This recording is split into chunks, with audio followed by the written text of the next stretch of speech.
Hey, well, I'll get us started. We'll monitor kind of who's coming in the waiting room, just for the sake of time. I would like to introduce our guest speaker today, Elisa Warland. I'm sorry, from the class of 2003. Um, she is going to talk to us about her experience as a volunteer in the Peace Corps and now how that she's kind of used that for her current position. How it'll work for those of you that are new on this call is I'll read a bio, I'll kind of introduce her and she'll kind of give us her story, but feel free to ask questions either, in the chat or just unmute yourself and ask. It's kind of a free flowing conversation. It will be recorded and we will put it on the on the alumni section of the website to go back to if anybody wants to go back and take a look at it. But so again, welcome, Alicia. Thank you for being our guest today.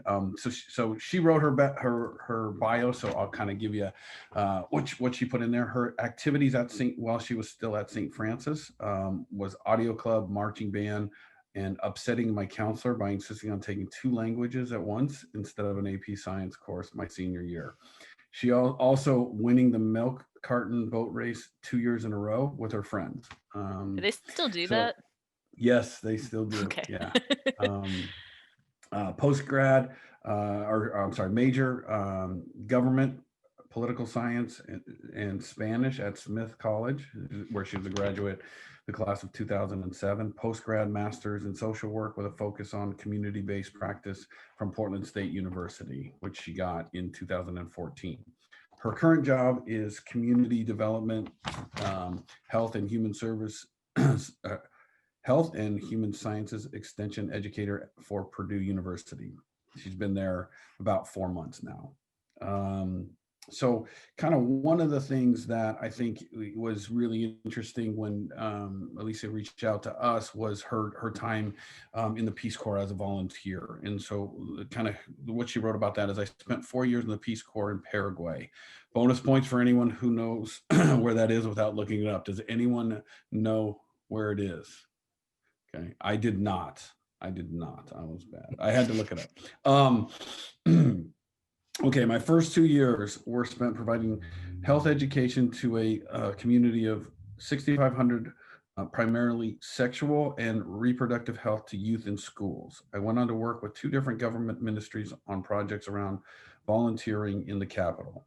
After COVID-19 hit and all 7,000 volunteers worldwide, including myself, were evacuated, I got a job with Purdue Extension. Extension, her job at Purdue is very much like the Peace Corps, but I get paid well and have way more resources backing up my work. My job is great if you love people, if you like variety, and the idea of sitting in an office all day sounds like a cruel, slow death to you. You should always also be passionate about education, but comfortable working in a non-classroom setting. Much of our work involves working with teams, coalitions, and organizations, so communication skills are a must. Um, so that's her bio. I'll ask her a couple quick questions about when she was at St. Francis and then kind of get into her story. Question I've asked everybody, Elisa, is how did you end up at St. Francis? Was it a family connection? Did you have friends going there? How'd you end up at St. Francis? Um, I didn't have family there. I was the oldest in my family, and I was the first one to go to a Catholic high school locally. I wanted to go to a really good school, and I shadowed at a few places, and I think St. Francis just felt better culturally. Um, and I enjoyed the classes I sat in on, so yeah, ended up there. Good. What are your some of your favorite memories besides obviously 2-time champion in the garden Yeah, race? you got to defend. Uh, I really loved Mr. Christensen's English class. He'd come in after the weekends and tell us about the plays and movies he'd seen and give us recommendations, which I felt like really stimulated a lot of interest in, foreign films and um, more local things. Mr. Ikesi's class, just doing just weird stuff with physics, like launching soda bottles at Mr. Johnson's classroom. Which you guys haven't had Mr. Johnson because he retired, I think, by now. Yeah, they could have had the other two. So Casey's still here. Len Christensen retired 2 years ago. So Okay. so they Yeah. Other memories. Yeah, we did a band, just a lot of goofy stuff that happens when you're in band. I also, I guess maybe a big one, Senora Blanc used to run a program where you could do an exchange program in Chile, and I did that in high school as well. I think there were 3 of us that went that year. very cool. If what, if anything, would you do differently in high school if you had a chance to go back and do it? I kind of wish I hadn't worried about my grades so much. Honestly, I think it would have been good to do more extracurricular things or kind of break out and do, I don't know, art or drama or something. I think keeping your grades up is, important to some degree, but really being able to explore your interests and have a more rounded education, I think, is really important. Okay, so now kind of maybe tell us your story after St. Francis. Kind of, how'd you get where you are? What decisions? All that stuff. Okay. Yeah, I went to Smith College out on the East Coast. It's a women's college. It's small. It's liberal arts, and I took everything from computer science to intro to Shakespeare my first year. Um, kind of exploring and kind of ended up in government as a major, and I really love languages, so I was taking Spanish as a second major, but I also was taking German as well. A good chunk of my time there. And I did study abroad while I was in school. I finished up school. I had no idea what I was going to do with my life, and I ended up in the mental health field. And I worked there for a number of years, and I have a distinct memory of talking to my dad when I was looking for work. And he said, "What do you want to do?" And I said, "I don't want to work in a cubicle." And he said, "Good luck." And I said, "Watch me." I think I've been pretty successful in dodging that thus far. And yeah, so I got to a certain point though, working in mental health and social services, where I was like, I think it's time to get a master's degree so I can get paid better and I can move up and have more responsibility and leadership. So I went to grad school at Portland State to get my social work degree. And I thought I was going to go the more clinical route, which is what a lot of people do, so they can do therapy and things like that. And I met other social workers that were teaching at my program that had this just really awesome social justice focus, that had a more open-minded approach to social work. They were doing more creative things, and I was like, I want to be like them. But they were in the community-based practice. And they did a lot more around community needs assessments. How do you work with organizations and coalitions? Kind of having a little bit more of that wide lens view of social work, influencing policy, things like that. So I did that. I started a job I wasn't thrilled about, and was like, it's time to go do Peace Corps, because I've been wanting to do this since I was in undergrad. So I applied and I got accepted to the program in Paraguay. And I also couldn't tell you where Paraguay was on a map at the time. I looked to see what the retention rates were for different Peace Corps posts and kind of evaluated based on that and what language they spoke there. And Paraguay, ironically, they speak Spanish, but they also speak Guarani. So if you're looking to speak only Spanish there, that's not the country to go to. And yeah, I was placed in Paraguay, and I was in a small town like right on the border of Argentina and Paraguay, doing community health extension work. So I did a lot around sexual reproductive health with youth. So I'd go into the schools and I'd have like a 40-minute block with different classes during the week, and we'd talk about everything from anatomy to healthy dating. Um, it was really fun, and I think the youth really enjoyed getting that information because they definitely weren't getting it in school. Um, and I eventually got to do a workshop with teachers, which was really cool, and they were probably more uncomfortable with talking about that stuff than the seventh graders were. And I had the opportunity to extend my service for a third year, and I worked with a program that's kind of similar to AmeriCorps. It was for Paraguayans who want to serve in Paraguay as volunteers. So they're folks that already had their bachelor's degree, and they would serve a year in one of the rural communities. And I worked with that program to create more tools that volunteers could use in their communities to improve their interventions. And it was really fun. I got to work with a really interesting, creative bunch of people, and it was a very different experience from my first 2 years, which were in this small community where if I took a walk in the evening, half the town knew already. Um, and going to this larger city where, just culturally is different. And there's kind of this disconnect about what they think is happening in the rural areas versus what actually is happening. So that was kind of interesting to see that. And I stuck around one more year to work with the Ministry of Health, and that project kind of fell by the wayside when the pandemic happened because none of us planned on that. So I ended up having to close my service about 2 months earlier than planned, very suddenly due to the pandemic. And it was kind of wild watching things shift as I was leaving country, and they went into a um, lockdown. I think a week after I left, there was no airplane traffic coming in and out. The night before I left, there was a curfew imposed, so you couldn't be out and about after 8 p.m. unless you were going to a pharmacy. Um, and they were canceling flights from other countries as I was flying through Brazil, so it was kind of a wild experience. So yeah, I got home,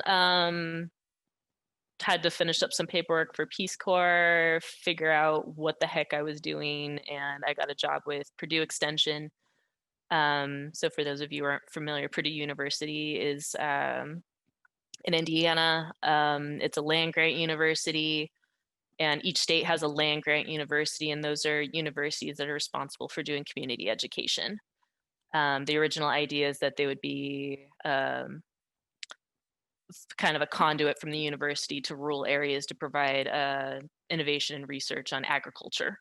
But since then, they've realized rural communities need more information. So I'm the community development and health educator with Purdue Extension, and currently I'm working mostly on my community needs assessment and just trying to make connections in the community, but eventually I'll be implementing education, work like educative workshops in the community on different topics. So yeah, that's kind of the rough arc of how we got here.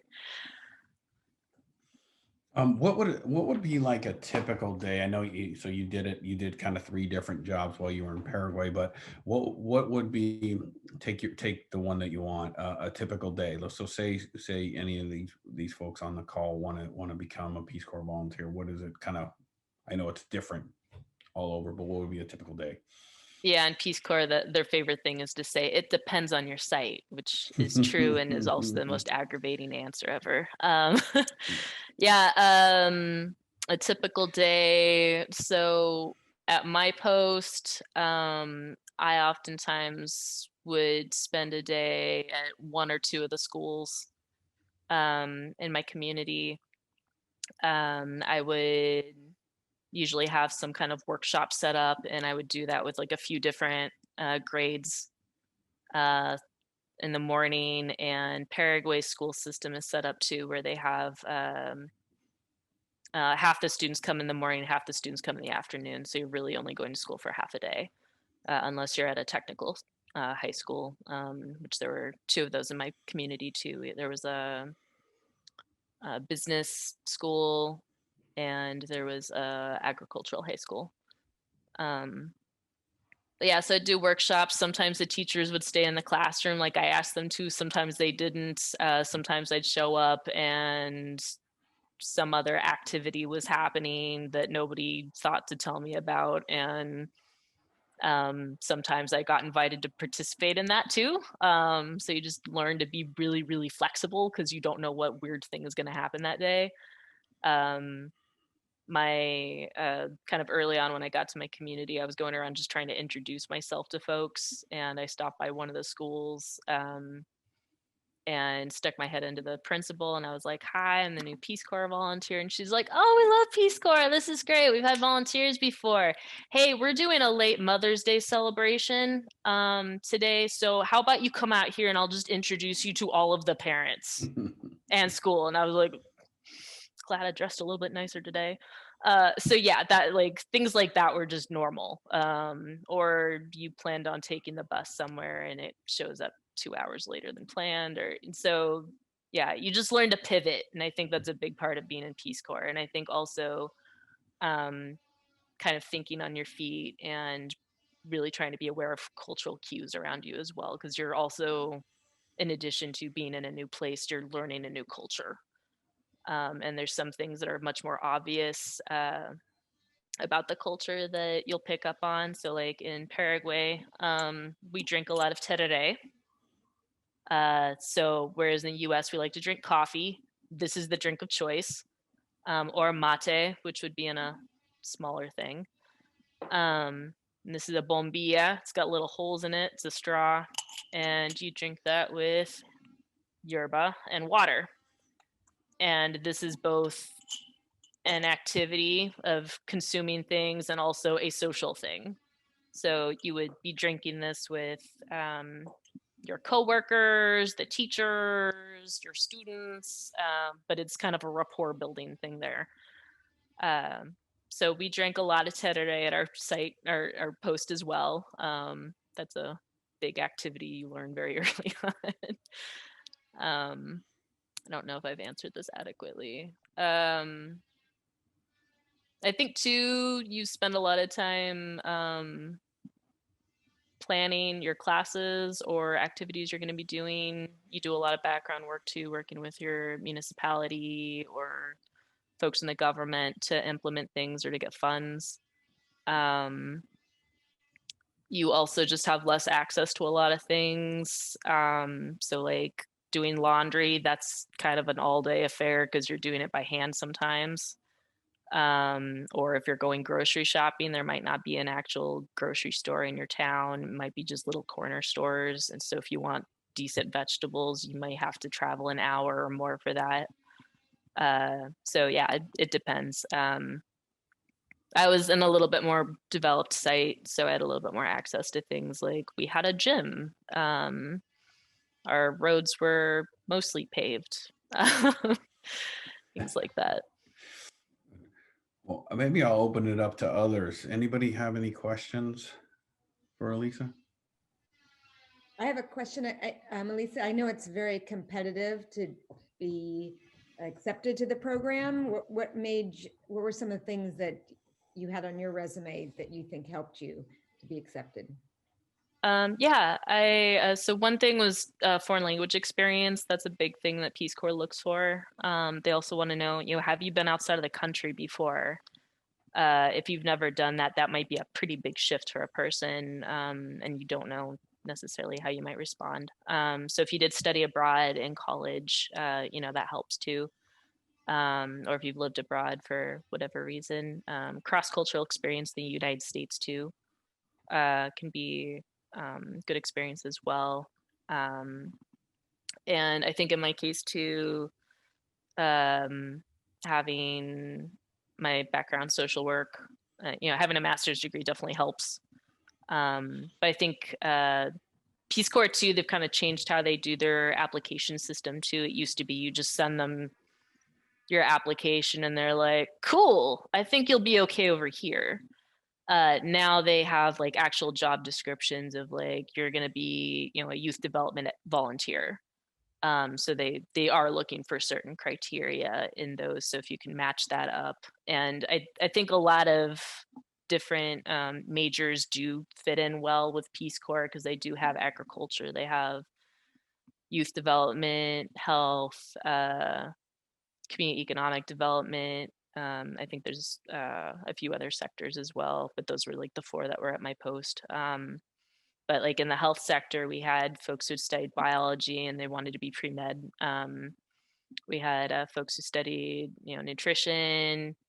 Some of us who had experience, just work experience in that as well, and that counted. So it depends. But if you have like a major that lines up with that, maybe a year's worth of like work experience and some like foreign language experience, those are kind of the big things they'll be looking for. And would you say the majority had graduate degrees or not necessarily? Yeah, I was towards the older end of my group. In fact, I was second oldest in my group of 50 people that came. Most people had finished undergrad and maybe had like 6 months to a year of working before they left for Peace Corps. There were a small handful of us who had graduate degrees. And then there's some folks who had retired and they were like, you know what, I've always wanted to do Peace Corps, or I did this back when I was younger. I think maybe it's time for another round and we'll see how that goes. So there were folks that were well older than me and have done their thing, and now they're like, let's just get out of here. So You had mentioned earlier doing an exchange with Senior Blanc. Was that for an entire semester or was it like an immersion trip? it was during the summer. So at that time, I don't know if they're still doing that program or not. We have immersion groups that go to Chile, but I'm not familiar with this one. Yeah, it was with St. George Colegio, and you would go during the summer for 2 months and you'd attend classes. There wasn't really any expectation you'd do homework.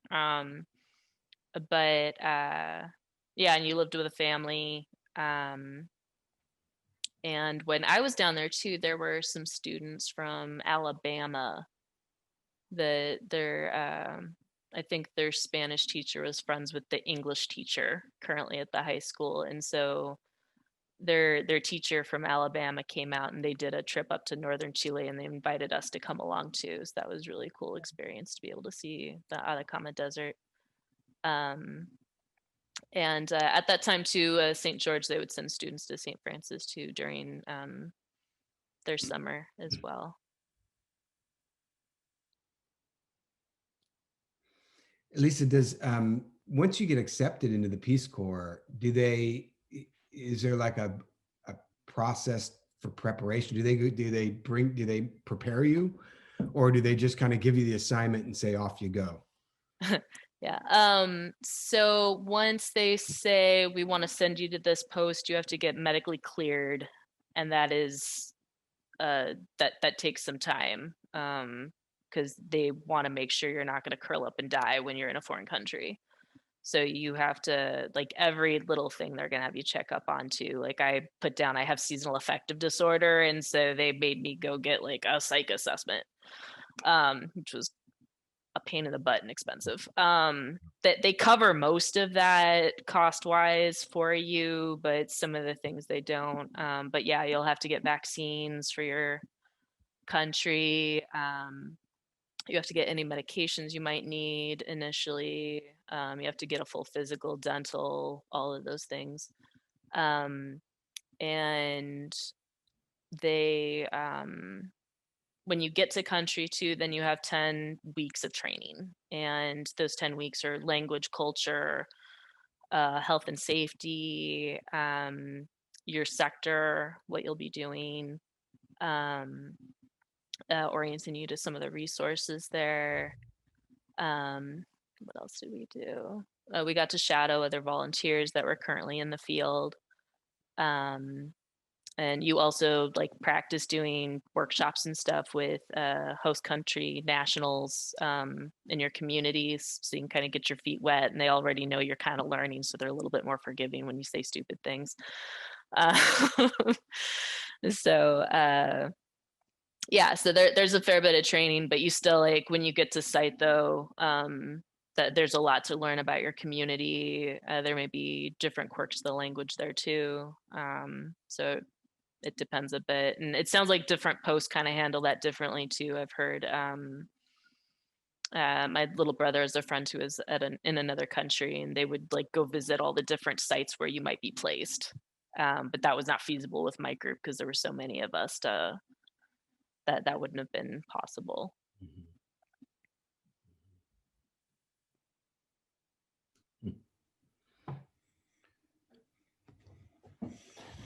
Any questions from the students? Will, give us a question. I don't know. There's been a lot of good information. I don't know. How's the application process? That's a good, like, just the whole process. Like, how is it? It's been a little bit, but you, if I recall right, you send a personal statement, you send your resume. You can put down countries you're interested in working in, or you can just be like, send me wherever. They do an interview with you. Yeah, and then you hear whether or not you're accepted. What would you for a high school kid right now who is just kind of dreaming up what direction their life might take, if they're thinking they're interested maybe in pursuing the Peace Corps, what would you recommend about the Peace Corps to them? Like, what is something that you think they're going to get out of it, or what made it a good experience for you that you think, hey, this is something you should do? How would you support it, I guess? Yeah, I think if you want to work in development at all longer term, it's really good experience. A lot of folks too who are familiar with Peace Corps know that we're ridiculously flexible and kind of think outside the box because you have to do your work. So in terms of just getting a job, like, it's really helpful to have on your resume. In terms of personal experience, it's a really wild, weird job. Like,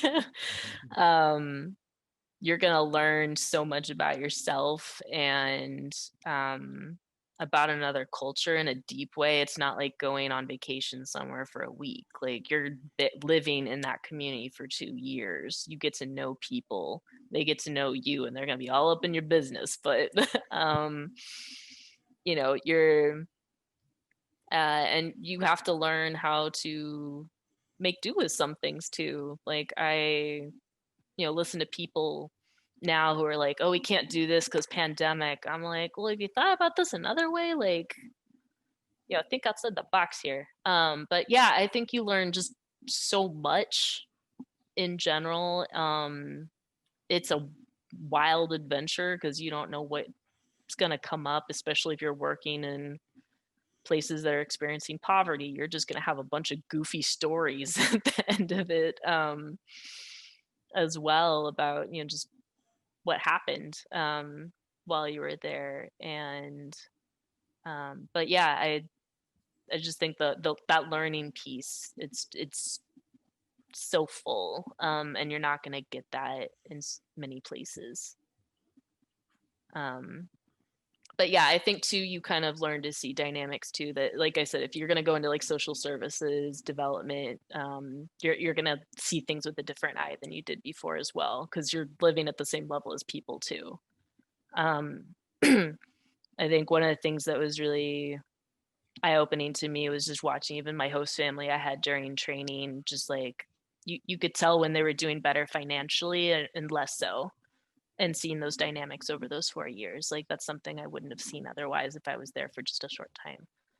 And being able to maintain that relationship with them has been just wonderful. Like, you meet such great people, and you'll carry that with you. You mentioned that, I think you mentioned, if I'm not mistaken, that it was during undergrad that you started thinking about the Peace Corps. But when you look back, maybe at your time in high school, was there anything at St. Francis that kind of prepped you, or maybe was there anything while you were at St. Francis that you can look back on and say, okay, yeah, that was an experience that kind of geared me towards this decision? Anything you can think of that may have had that influence? Yeah, I think going to Chile was important for me. I also did I was involved with youth group when I was in high school too, and we did like service trips down to Mexico, and now I kind of have some opinions about that and white saviorism, but that's for a different day. But yeah, so those are some things. I think too, just like I really loved languages and I wanted to see other parts of the world. So I think taking Spanish was a big thing. Mr. Garcia's class, he one of the things he used to do that I think was actually genius. He had what he called the hot seat. So you had to sit in front of the class and people would just rattle off questions at you and you had to answer, I think, at least 3 of them for a grade. And it's nerve wracking, but that's what you're going to be doing when you're in another country. If you don't speak well, you're going to learn.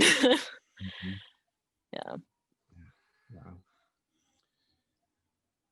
Elisa, you said you did the immersion while you were at St. Francis, and then a study abroad program. That sounds like another thing that you would maybe recommend once our current students are in college, just to get a different experience and see if that's something that would work for them personally, right? That's a 2-year commitment in a foreign country. There's no going back from it. I would think so. At least a 6-month or whatever it would be something that would be good for the folks on this call or that are listening to the recording. It'd be something to look at. Yeah, because you can and I think 2 college programs, they kind of take care of you a little bit more when you're doing study abroad as well. Like I'd studied abroad in Spain, and our program did a lot of the like legwork in terms of making sure you had housing and all these other things, and Peace Corps does some of that, but you're expected to kind of be a little bit more independent. I think too, if you do study abroad, you can kind of solidify some of those language skills as well, depending on what country you'll be in. Or so, like French is really helpful if you're looking at if you'd like to do work in Africa someday. Spanish, obviously, South America, in those areas. Yes. Another question. So when you decided to do the Peace Corps, I'm sure you had some expectations. Maybe what was the biggest surprise that you found out, or either about yourself or about the whole process, that you were not expecting? Oh gosh.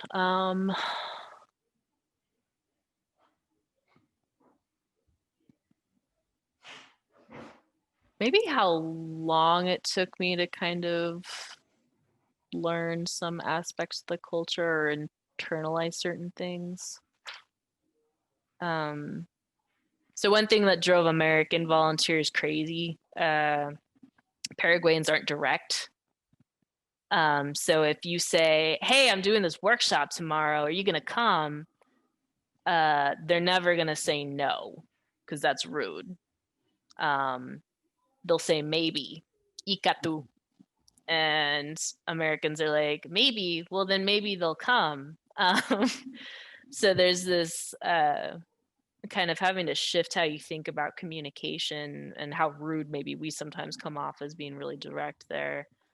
And they also, there's not a lot of stuff that's written there. So like if you want a, I don't know, bus map, like those don't exist usually. Or if you're looking for housing, this is what I think began to kind of drive that home to me was I was trying to find a place to live in my town outside of my host family's house when I finally got to site, and I was like, you can't look at Craigslist there.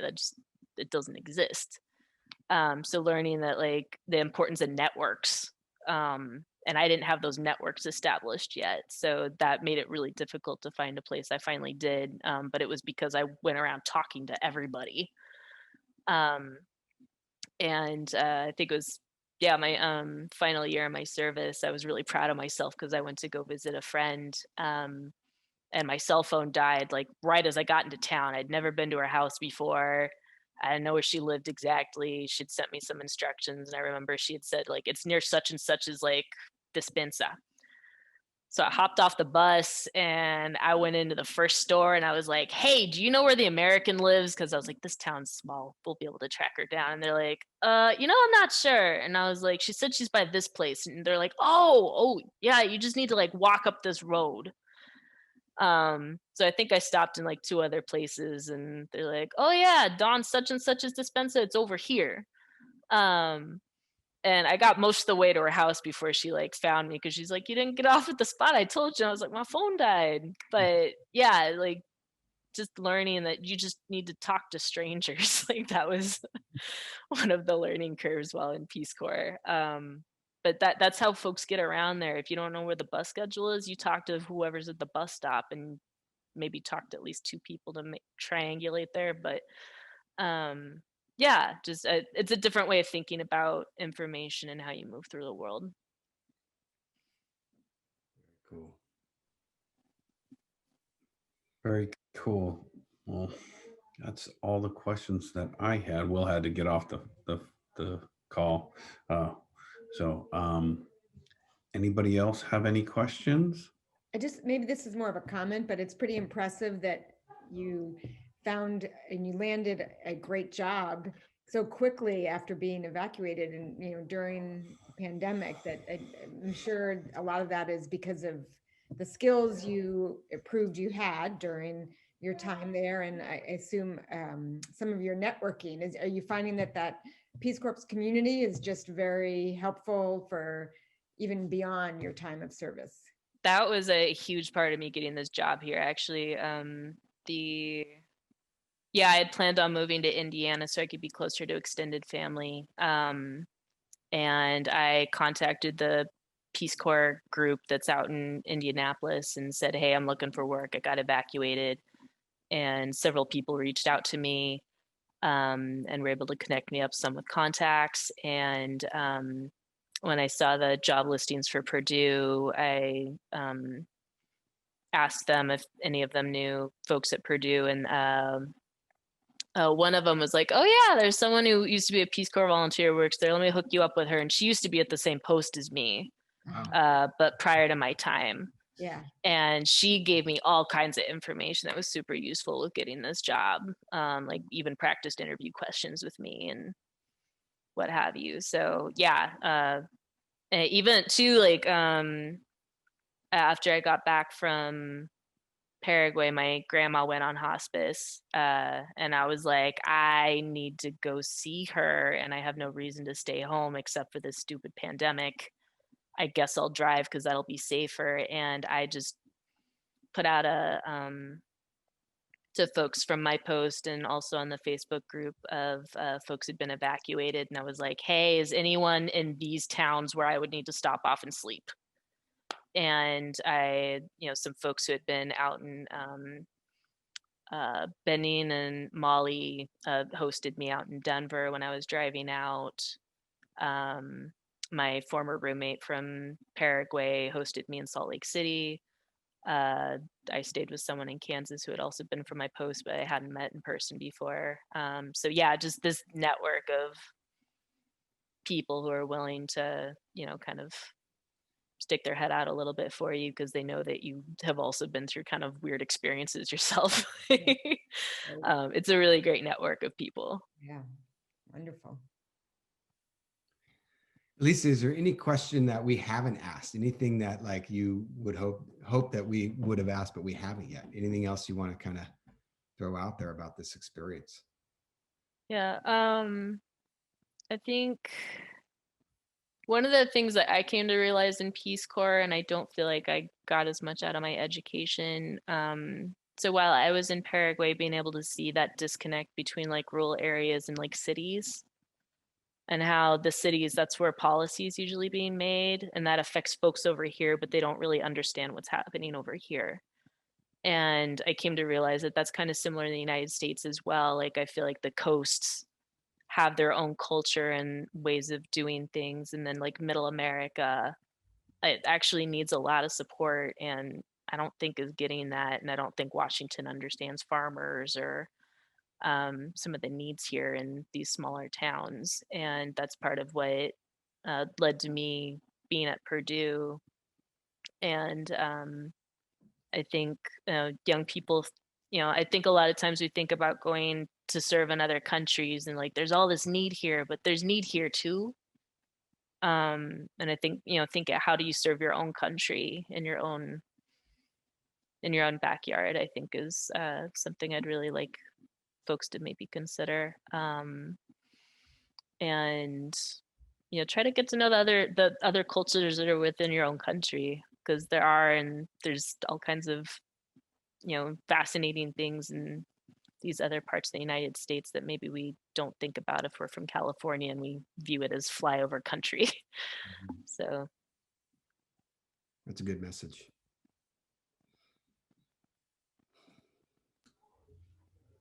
I think that's all that I was looking for. Does anybody else have any final questions or anything? Lisa, thank you so much for sharing your story with us, and we appreciate all the insight and words of wisdom. So thank you very much. I'll give you a quick round of applause. Thank you for having me. I really appreciate it. Absolutely. So unless anybody else has anything, I will sign us off.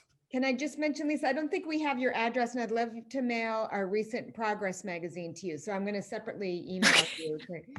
Alrighty. Cool. Okay. All right. Well, thank you so much. Really appreciate everybody's time. Yeah, thank you. Okay. All right. And if folks too have any questions, are also welcome to reach out to me as well. I'm on LinkedIn. Totally willing to chat with folks and help out with mentoring. So. And if anybody else is listening to this, the video, they can always reach out to me and I can get them connected with you too as well. Perfect. Great. All right. Thank you so much. Good Take care. Lisa. Thank you.